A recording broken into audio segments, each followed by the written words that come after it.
Welcome back to Abrupt Earth Changes. Let's look at climate change agenda and globalist pedophiles. The connection between the globalist elites, royalty, pedophiles, climate change, mass migration, and the changing human behavior.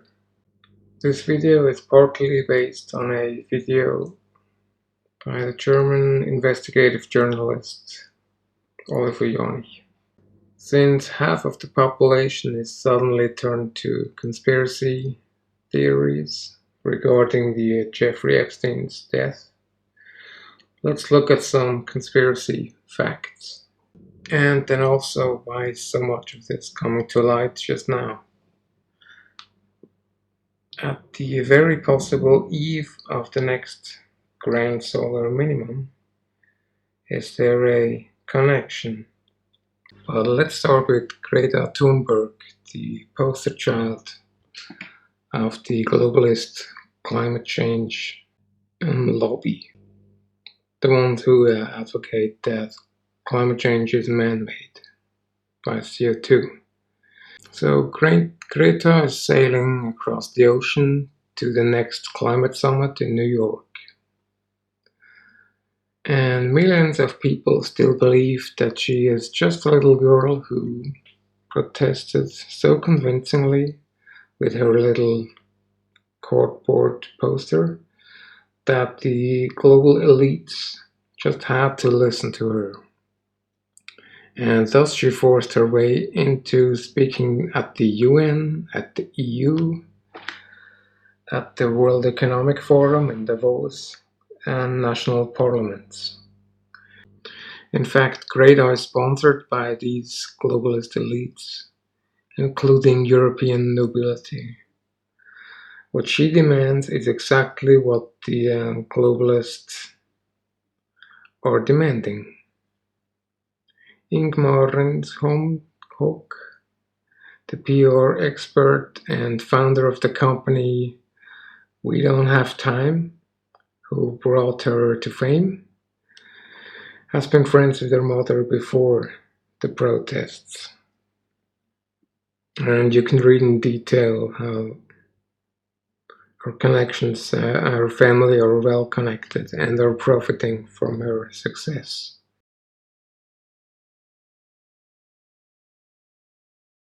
At the World Economic Forum in Davos, global leaders were listening intently as she preached, "You should feel the fear that I feel every day." Even the German foreign minister wishes Greta Thunberg a good trip and said the concern over climate is right and good. And so that's another establishment politician, like her boss Angela Merkel, who is cheering on the climate activists to protest against their own politics. The yacht Militia 2 will be captained by renowned yachtsman Boris Herman and Pierre Kazanaki.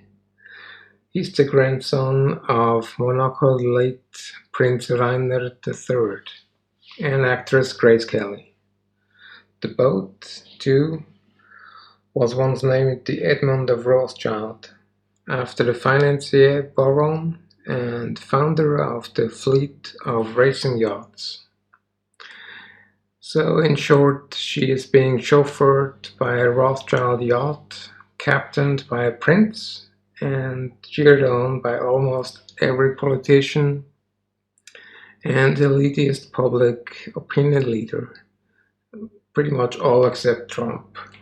Greta herself accurately stated, "I am one of the very, very few people in the world who can actually do this, and I think I should take the chance, because not everyone can afford to be shipped around in private yachts," right? So she got that one right. RT commented, "Despite the cheers of bourgeois bogmen, Greta's trip of a lifetime reveals the feckless elitism at the heart of her activism. Sailing across the Atlantic on a multi-million-dollar racing yacht is a wonderful stand against climate change. When you're Greta Thunberg, but to dock in New York and demand the miserable masses give up car and air travel is the ultimate anti-humanitarianism. And of course, her sailing trip produces more CO2 than if she had gone by airplane. And that's right, the poor girl may not realize it, but she and all the climate change students are being used to promote a global socialist two-class system. Just a tiny elite and then the rest of us. It has nothing to do with environmentalism or justice or anything.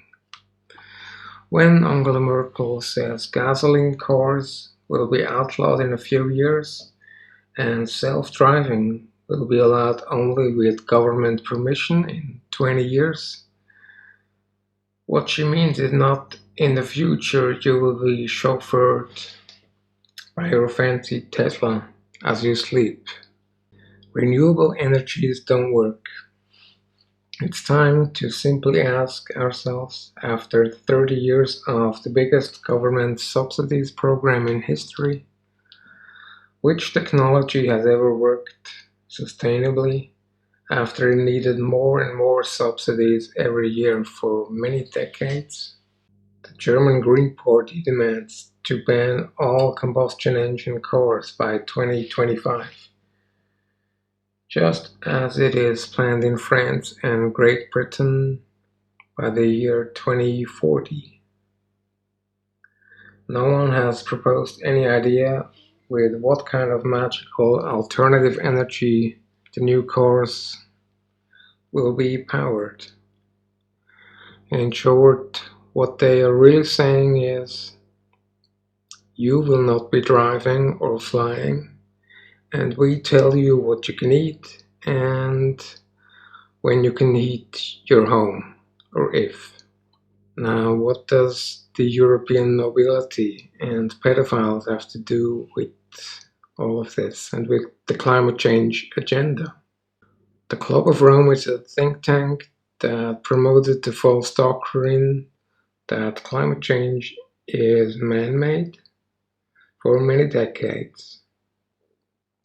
All of their predictions turn out to be false, including their 1972 prediction that oil reserves would be out by 1990. When I last checked, that didn't happen. Among their honorable members are listed the King of Spain, Juan Carlos I, the Queen of Spain, the Beatrix, Princess of the Netherlands, daughter of Bernhard, the founder of the Bilderberg Group.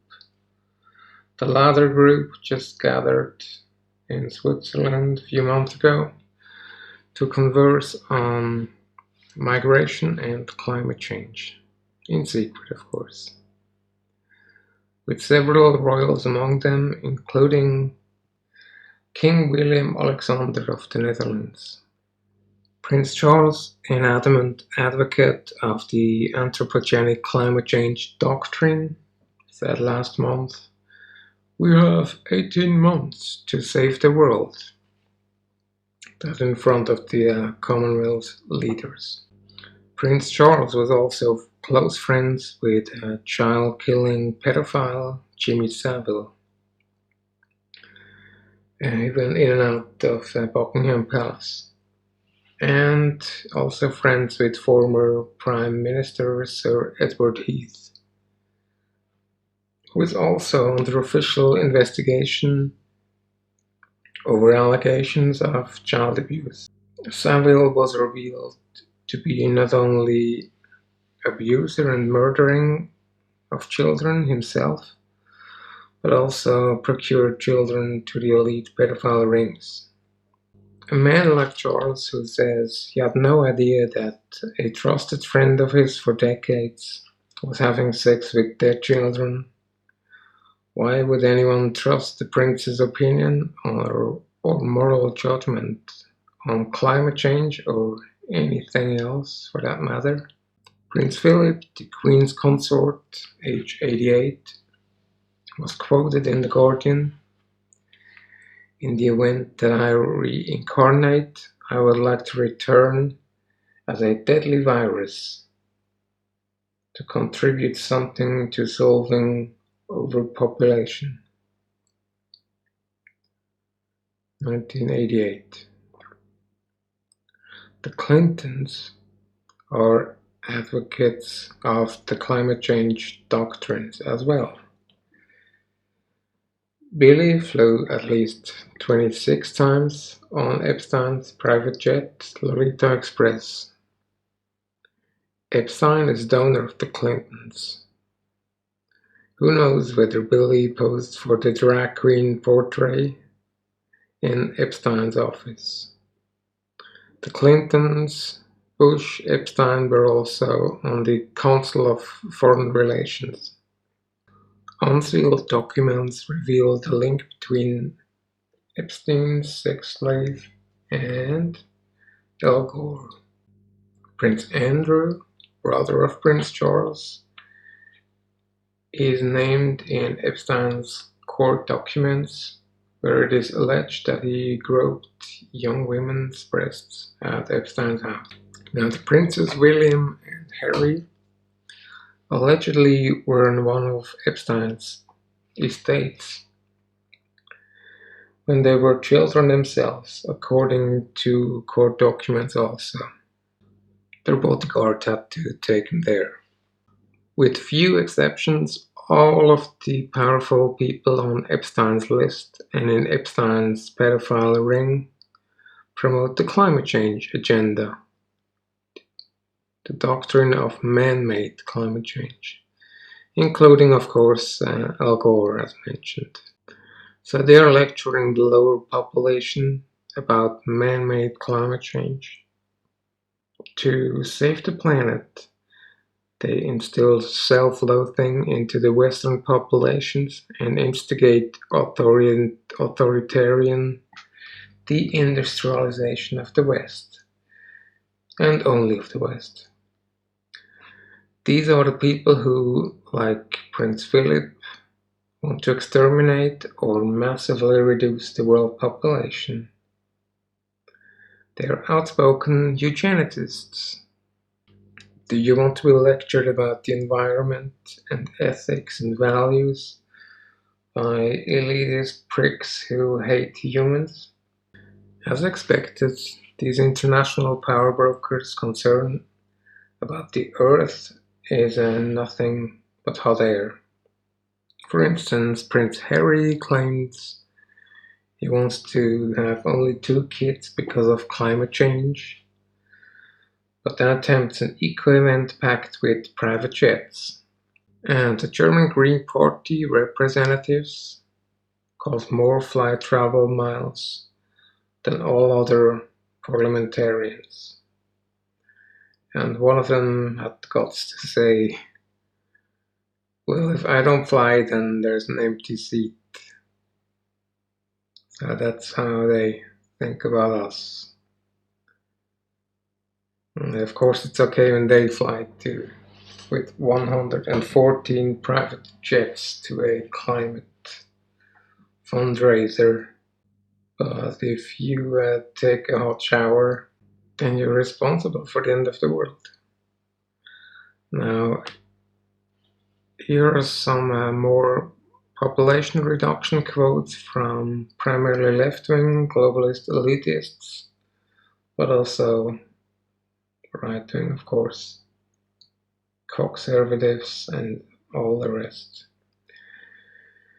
And a few of their ideal numbers. Some want to get rid of half and others of 95% of the world population.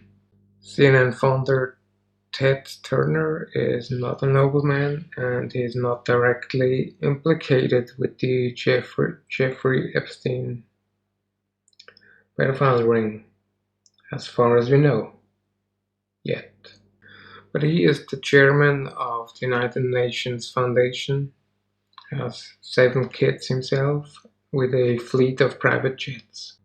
In 1996, he stated in the environmental magazine Autobahn, the total population of 250 to 300 million people, a 95% decline from present levels, would be ideal. At the same time, these globalists say don't have children in the West because of climate change.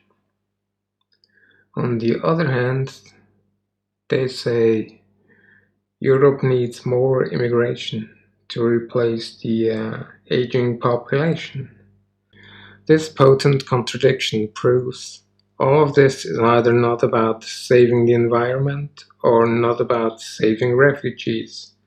Of course, it's neither of the two.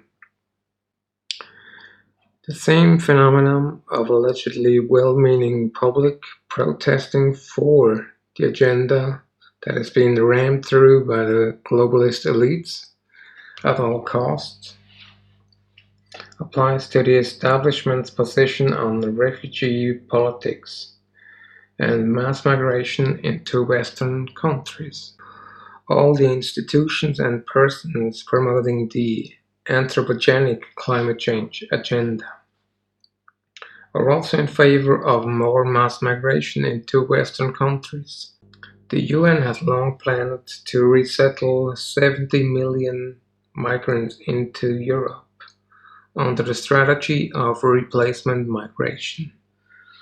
That was before the start of the 2015 migration crisis. Most people in Europe are against more migration. Protesting for more migration is protesting against the people and in favor of the global authoritarian elites. Now we are getting to the interesting connection here. Oliver Janic put forth the following hypothesis. The underlying theme is the constant call by the elites to empower children. Children know better than adults. Greta speak at the UN even literally said, "You, politicians, are not mature enough to decide about climate change." This claim of juvenile competence and authority is intermingled with the claim that children can decide about their own body. The same globalists who are applauding climate protest students and say it is good when teenagers tell the politicians what to do, like Merkel and the other, are the same creeps who want to lower the age of consent, get children politically active, even though all they know about climate change science comes from the state school indoctrination. Then empower children to lecture their parents about the environment, lower the voting age. These are all globalist, primarily left-wing socialist positions. At the same time, teach little children about sex, lower the age of consent, and make pedophilia illegal. In the Vatican, the age of consent was at 12 in 2013. It's not a random coincidence that the promoters of the climate change agenda are connected to pedophiles, as in the German Green Party, who is promoting children's rights as of now. They want children's rights to be added to German law, meaning, for instance, if they don't like their parents for whatever reason, the state can take them away and give them to foster parents and possibly pedophile foster parents.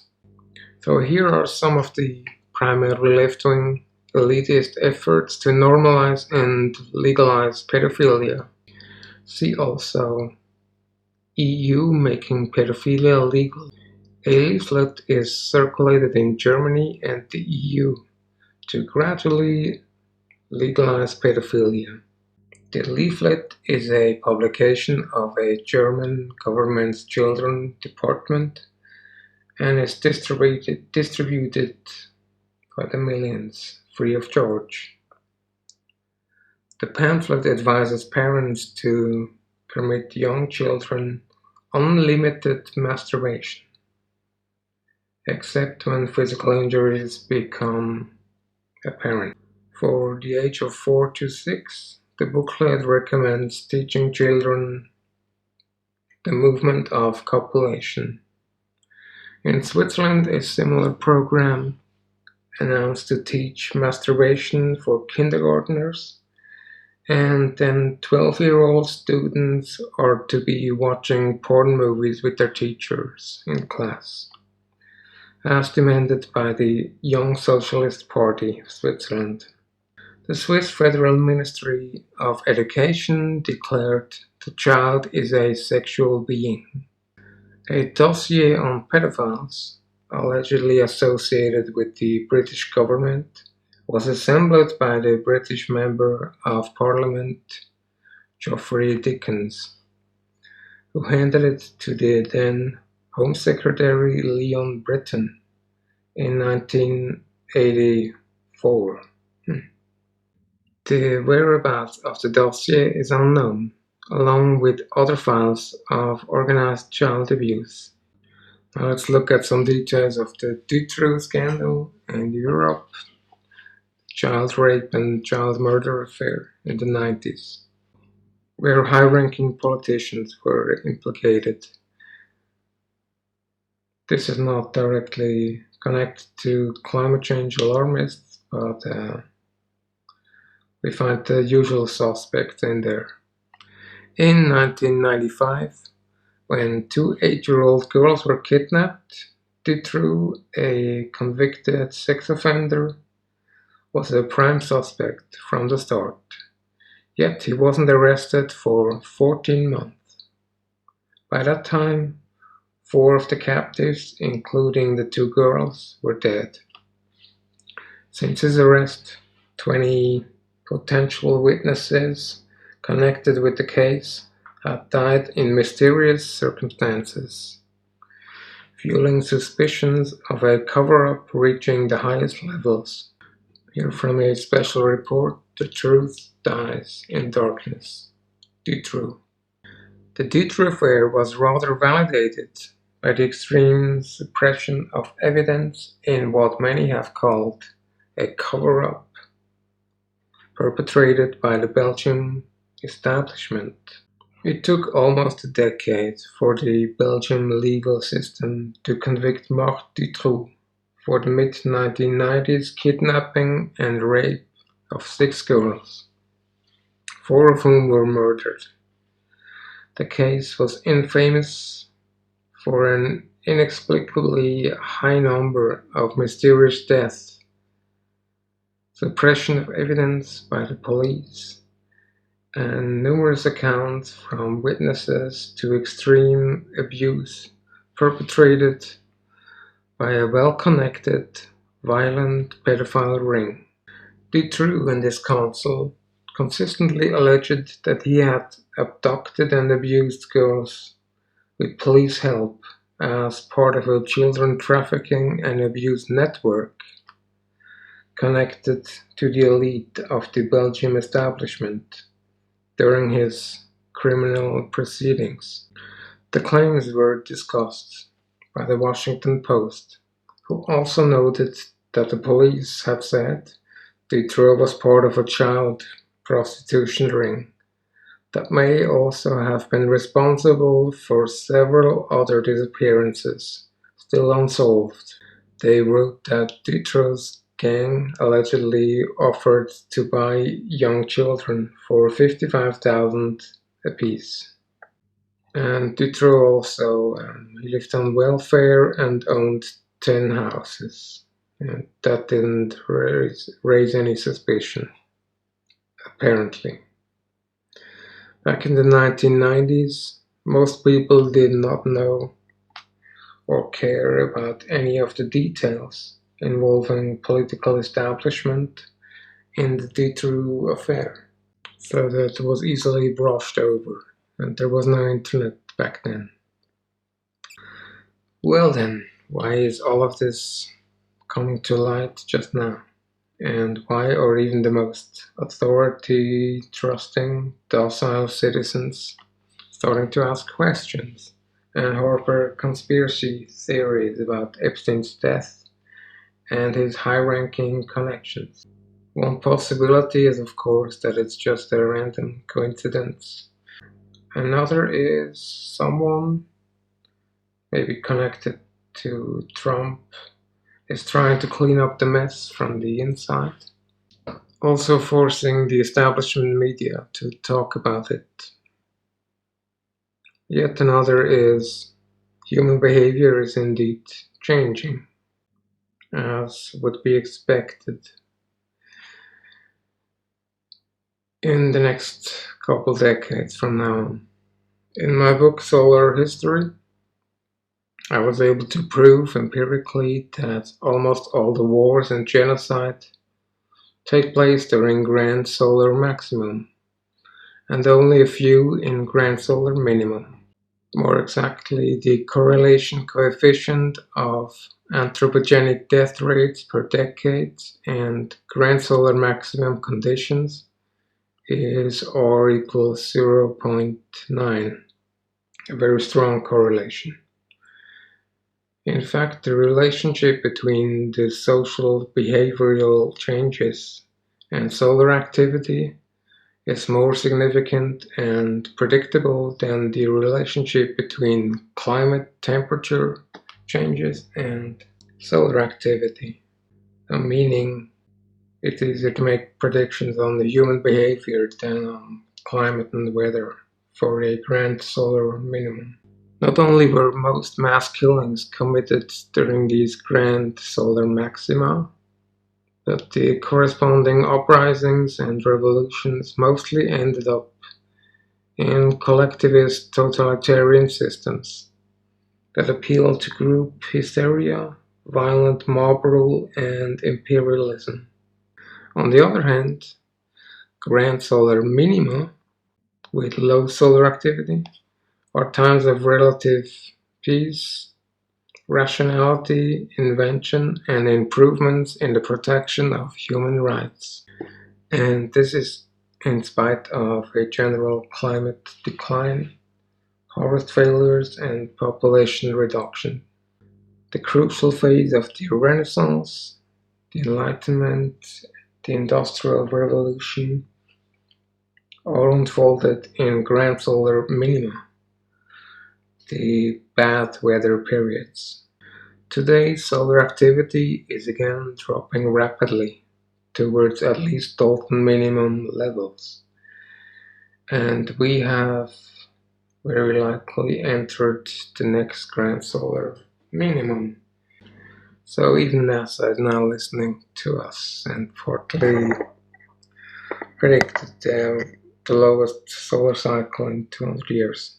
And the irony here is that the globalist elitists are in a small part right about the climate change or climate disruption if solar decline continues, except the changes are caused not by man-made CO2, but by the sun and geomagnetic field.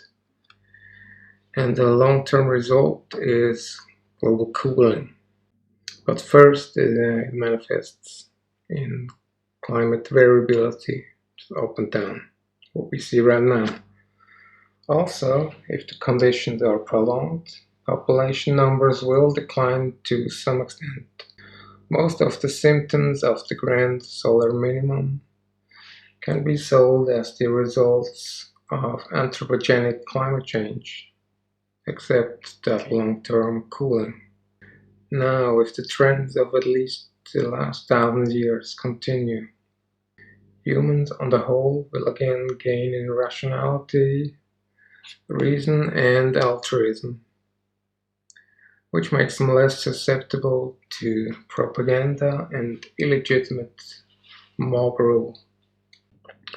This may be a reason why the international elites are in such a hurry to implement a global socialist collectivist regime at this very moment. Historically, communist socialist dictatorships had no interest initially to take over the entire world directly. The new communist states were depending on invention, on trade, on technology from the free West. Of course, it is impossible to say whether this current increased public interest in elitist pedophile rings and other high-level crimes are already early symptoms of the helio-geomagnetic interactions with the human mind, or to what extent this interest is generated by the media or by some fraction that feeds the media. But the symptoms of these increased interests are consistent with historical awakening and an increase in reason in a large part of the sleeping masses during grand solar minima. At any rate, as solar activity keeps declining, this is what we can expect in the next few decades if the solar conditions continue to develop as they have been. So more witnesses coming forward, breaking out of their Stockholm syndrome, citizens standing up for them. We can also expect more criminal leaders being deposed and the rejection of violence and mob rule.